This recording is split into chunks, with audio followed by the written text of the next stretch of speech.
ಅಶೋಕ್ ಸಾಮ್ರಾಟರು ಧಮ್ಮವನ್ನು ತನ್ನ ಸಾಮ್ರಾಜ್ಯಕ್ಕೆ ಅಳವಡಿಸಿಕೊಂಡು ಅದೇ ರೀತಿ ಜನರು ಬದುಕಬೇಕಂತ ಕೂಡ ಅವರು ಆಜ್ಞೆ ಮಾಡ್ತಾರೆ. ಎಷ್ಟೊಂದು ಆಜ್ಞೆ ಅಂದ್ರೆ ಅವರು ಬ್ರಾಹ್ಮಣರ ಗುಡಿಗಳಲ್ಲಿ ಪೂಜೆ ಸಲ್ಲಿಸಬಾರ್ದು ಅಂತ ಕೂಡ ಒಂದು ಆರ್ಡರ್ ಇದೆ ಅವ್ರದ್ದು.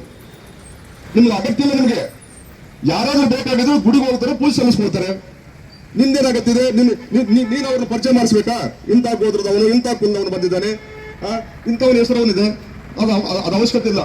ನಿಮ್ಮ ಬದುಕಿಗೆ ಬೇಕಾದ್ರೆ ನನ್ನ ಜವಾಬ್ದಾರಿ ಇದೆ ಅಂತವರು ಅಗ್ರಹಾರಗಳನ್ನ ಅವರಿಗೆ ಲ್ಯಾಂಡ್ಗಳನ್ನು ಕೊಟ್ಟಂತವರು ಅಶೋಕ್ ಸಾಮ್ರಾಟ್ ಅಂತ ಒಂದು ಕೆಲವು ಉಲ್ಲೇಖಗಳಿವೆಲ್ಲ. ಅದಲ್ಲದೆ ಅಶೋಕ್ ಸಾಮ್ರಾಟರು ನಮಗೆ ಬಹಳ ಕಡೆ ಎಲ್ಲೆಲ್ಲಿ ವಿಶೇಷವಾಗಿ ನಮ್ಮ ಸೌತ್ ಇಂಡಿಯಾದಲ್ಲಿ ಕರ್ನಾಟಕವನ್ನು ಅವರು ಆರಿಸಿಕೊಂಡಂತದಕ್ಕೆ ಬಹಳ ಮಂದಿ ಬೇರೆ ಬೇರೆ ಕಾರಣಗಳು ಹೇಳ್ತಾರೆ, ಅದು ಬೇರೆ ಮಾತದು. ಆದರೆ ರಾಯಚೂರು ಜಿಲ್ಲೆಯಲ್ಲಿ ಅಶೋಕ್ ಸಾಮ್ರಾಟರ ವಿಷಯದಲ್ಲಿ ಒಂದು ವಿಶೇಷತೆ ಇದೆ. ಅದು ಬಹಳ ದಿವಸಗಳಿಂದಿತ್ತು.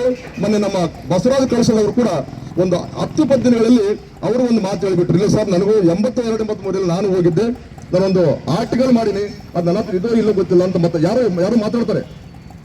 ಸುಮಾರು 80,000 ಮೇಲ್ಪಟ್ಟಿರ್ತಕ್ಕಂಥ ಶಿಲಾಶಾಸನಗಳಲ್ಲಿ ದೇವನಾಂಪ್ರಿಯ ಈ ಹೆಸರು ಬರ್ತವೆ, ಆದ್ರೆ ಯಾರ್ದಂತಾನೆ ಗೊತ್ತಾಗಲ್ಲ.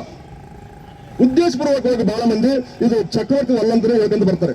ಉದ್ದೇಶಪೂರ್ವಕವಾಗಿ ನಾನು ಹೇಳ್ತೀನಿ, ಯಾಕೆ ದಮ್ಮದ ಅಡಿಯಲ್ಲೂ ಕೂಡ ಅಶೋಕನ್ನ ಒಳಗಡೆ ತಂದುಕೊಳಕ್ ಆಗಲಿಲ್ಲ ನಮ್ಮಂತವ್ರು ಕೂಡ. ಯಾಕಂದ್ರೆ ಬಾಬಾ ಸಾಹೇಬ್ರು ಇಲ್ಲ, ನಮಗೆ ಆ ಕ್ಲಾರಿಟಿ ಕೊಡ್ತಕ್ಕಂಥ ಮಹಾನುಭಾವ ನಮ್ಮ ಮಧ್ಯದಲ್ಲಿಲ್ಲ. ಯಾವಾಗ ಅವ್ರಿಗೆ ಇದು ಜಲ ಶಿಲಾಶಾಸನಗಳಲ್ಲಿ ಅವ್ರಿಗೆ ಗೊತ್ತಿದ್ರು ಕೂಡ ಇದು ಯಾರೋ ಏನೋ, ಇದು ಬ್ರಹ್ಮಲಿಪಿ, ನಮ್ಮ ಜಯಬರಾಜ್ ಅವರು ಆಮೇಲೆ ಸ್ವಲ್ಪ ಮಾತಾಡ್ತಾರೆ ಅದ್ರ ಬಗ್ಗೆ. ಇದು ಬ್ರಹ್ಮಲಿಪಿ, ಇದು ದೇವನಾಗರಿ ಲಿಪಿ, ಇದು ಯಾರಿಗೂ ಗೊತ್ತಾಗಲ್ಲ, ಇದು ದೇವರೇ ಬರೆದಂತ ಲಿಪಿ. ಒಂದೊಂದು ಅರ್ಥದಲ್ಲಿ ಅದನ್ನು ಯಾರು ಕೂಡ ಅರ್ಥ ಮಾಡ್ಕೊಳ್ಳಾದಂತ ಸ್ಟೇಜ್ ಹೋಗ್ಬಿಡ್ತದದು.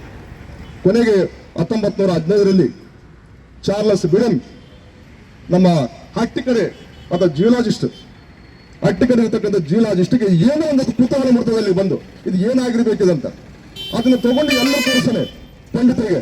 ನಮ್ಗೆ ಅರ್ಥ ಆಗಲ್ಲ ಅಂತಂದಾಗ ಒಬ್ರು ಹೇಳ್ತಾರೆ, ಸರ್ ಈ ಲ್ಯಾಂಗ್ವೇಜ್ ಇದು ಪ್ರಾಕೃತ ಪಾಳಿ ಲ್ಯಾಂಗ್ವೇಜ್ಗಳಲ್ಲಿ ಒಂದು ಬರುತ್ತೆ, ನೀವು ದಯವಿಟ್ಟು ಇದನ್ನ ಬೇರೆ ರೀತಿಯಲ್ಲಿ ಏನಾದ್ರು ಸ್ಟಡಿ ಮಾಡಿ ಅಂದ್ರೆ 2 ವರ್ಷ ತನ್ನ ಉದ್ಯೋಗಕ್ಕತ ಬಿಟ್ಟುಕೊಟ್ಟು ಶ್ರೀಲಂಕಾಕ್ಕೆ ಹೋಗಿ ಶ್ರೀಲಂಕಾದಲ್ಲಿ ಸ್ಟಡಿ ಮಾಡಿಕೊಂಡು ಅದನ್ನ ಇಂಗ್ಲೆಂಡ್ಗೆ ಹೋಗಿ ಅದನ್ನ ಇಂಗ್ಲಿಷ್ಗೆ ತರ್ಜುಮೆ ಮಾಡ್ಕೊಂಡು ಮತ್ತೆ ಕಳಿಸ್ತಾರೆ ನಮ್ಮ ಭಾರತ ದೇಶಕ್ಕೆ.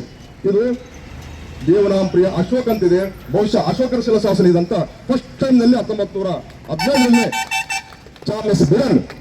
ಚಾರ್ಲೆಸ್ ಬಿಡನ್ ಮಾಡಿರ್ತಕ್ಕಂಥ ಒಂದು ಸಂಶೋಧನೆಯ ಭಾಗವಾಗಿ ಬರುತ್ತೆ ನಮಗೆ. ಅದೇ 1912ರಲ್ಲಿ ಭಾರತ ದೇಶದಲ್ಲಿರ್ತಕ್ಕಂಥ ಆರ್ಕಿಯಾಲಜಿಕಲ್ ಡಿಪಾರ್ಟ್ಮೆಂಟ್ ಅದನ್ನ ಒಪ್ಪಿಕೊಳ್ತದೆ. ಅದು ಸರಿ ಇದೆ ಅಂತ ಅಂತಕ್ಕಂಥದ್ದು. 17ರಿಂದ ಆಚೆಗೆ ಎಲ್ಲರೂ ಆವಾಗ ದೇವನಾಂಪ್ರಿ ಅಂದ್ರೆ ಮತ್ತೆ ಯಾರು ಅಲ್ಲ, ಅವರು ಸಾಮ್ರಾಟ್ ಅಶೋಕ್ರೇ. ದೇವನಾಂಪ್ರಿ ಅಂದ್ರೆ ಯಾರು ಅಲ್ಲ, ಅವರು ಅಶೋಕ್ ಸಾಮ್ರಾಟ್ರೇ. ಅಂದ್ರೆ ನಮಗೆ ಹಲವಾರು ಪರ್ವಗಳನ್ನು